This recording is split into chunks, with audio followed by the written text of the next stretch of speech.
some intervention at the point of each person's creation. Do you know about the Darwinian theory that it's about individual variation being selected? There has to be individual variation or Darwinism wouldn't work. What also seems to be shown in the scientific evidence is that mutations die out. And we don't have good evidence of positive mutations being the ones that are then built on, because if they're a mutation, they're alone.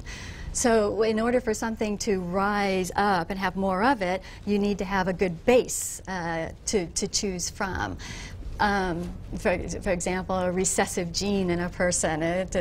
Both parents may have brown eyes, and yet a child may have blue eyes. And that's because there's enough of the gene in their ancestors to have brought out that recessive gene. And that's evidence against evolution? I think that helps to show the individual nature of each person.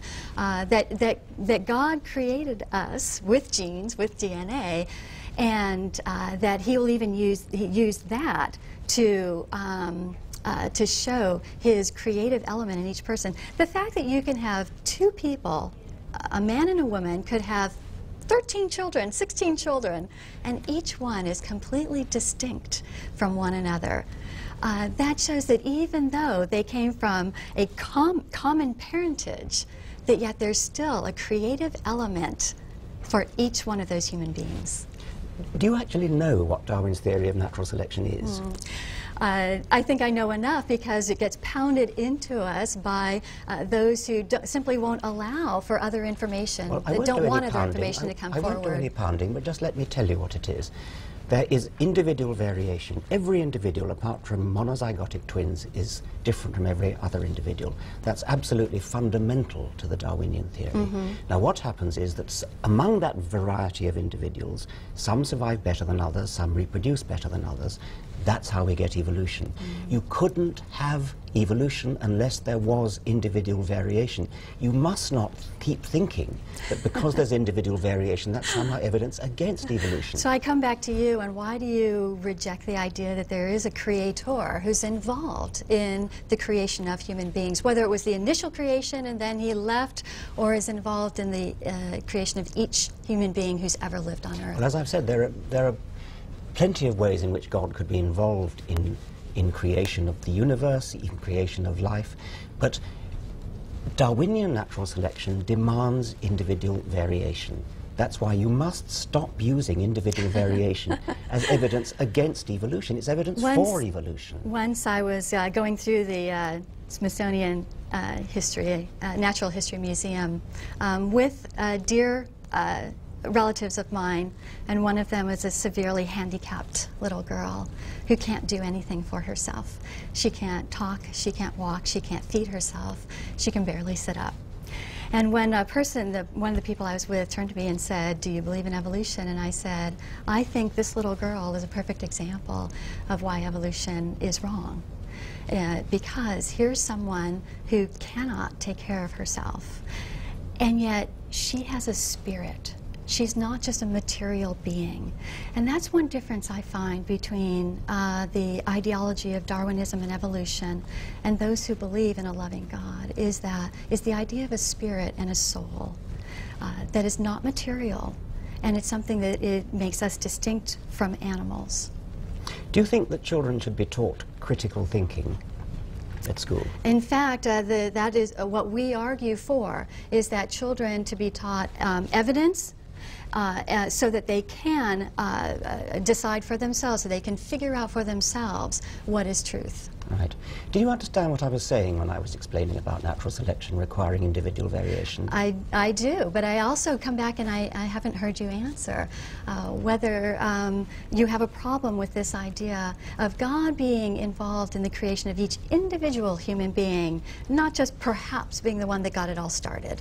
Well, I do have a problem with that, because I've seen the evidence, and I know that individual variation comes from genetics, it comes from DNA, and I know where it comes from.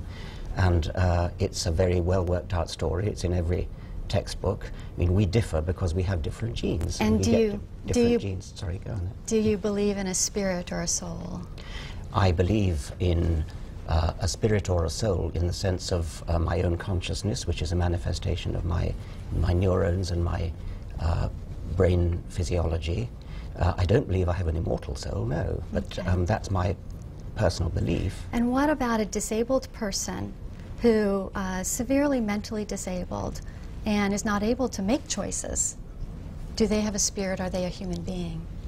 They're a human being. They belong to the species Homo sapiens. Their ancestry is Homo sapiens, so of course they're human beings, yes. And do they have a spirit or a soul? It's not a meaningful word. I mean, they have a spirit or a soul in just the same sense as I have, but I only have a spirit or a soul in a very much different meaning than your meaning. The way I understood you to say it, it's because of your conscious, or even your consciousness, which would be different things. But for someone, though, who is not capable of making decisions, do they have a spirit or a soul? Well, if you mean somebody whose brain is so disabled that they have no consciousness at all, then they have no consciousness. I've answered your question. Well, no, because a spirit or a soul is different. That's your word. It's not a word that I acknowledge or recognize as a meaningful word. Then from what I understand you're saying then, if someone does not have the ability to be conscious, then they would not have a spirit or soul. A human placenta is a identical twin to the baby that it nourished. I don't think either of us would wish to say that it has a spirit or a soul because it doesn't have a brain. So if only a being that has a material, well, let me back up on that. It's the material, the matter, the brain, or the consciousness. Well, let me back there, because those are two separate things.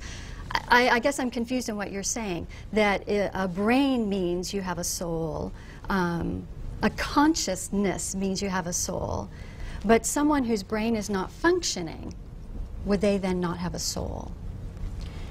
Someone who didn't have a brain that was capable of consciousness, somebody who was a human vegetable in effect, would not have the properties that you call a soul and that I might call a soul for the sake of argument, but I don't think it's immortal. That's the main difference between us. And I think that's very key, because that then would work out in how you and I, or someone who believes like you do and someone who believes like I do, would treat someone who is in what's been called I think it's a horrible term, but a vegetative state. That we would still treat that human being as a person who's deserving of loving respect, that should be fed and cared for, even though they can't for themselves. How would you treat a chimpanzee who was in full command of her faculties? Yes, and that's where we would differ. We believe that human beings have souls, have spirits, and that animals should absolutely are cared for. That's a great teaching that comes from our beliefs that we care for animals. But we recognize that there's a difference between animals and humans, and one of the differences is a spirit.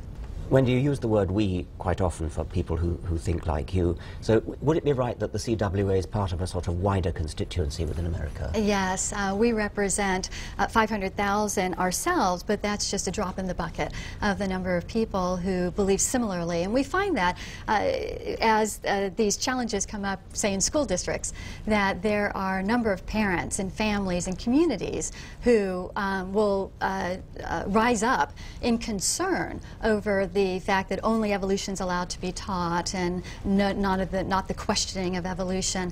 So it's quite widespread in the United States. The belief that human beings are distinct is a widespread belief in the United States. And that's remarkable, because evolution has been so heavily taught in the last number of decades, and the fact that it's being taught so strongly and isolated from other information or evidence, and yet many people continue to believe that God has a hand in creating us, I think helps to show that people are using their critical factories. They're not just believing what's being taught in the schools, and that evolutionism is going to continue to have a bit of a challenge here in the United States and beyond. I've been reading your website, and I get the feeling there's almost a feeling of sort of persecution. I mean, as though somehow you feel that the establishment in the United States is against Christianity. That puzzles me a bit, because, I mean, you know, you've got the White House, you've got the Supreme Court, you've got, well, you had both houses of Congress until quite recently. How can you feel persecuted in the face of this overwhelming Christian dominance in the United States? Yeah. many Christians have experienced the hostility toward our beliefs, but beyond hostility, the attempts to even censor and punish us for our beliefs. And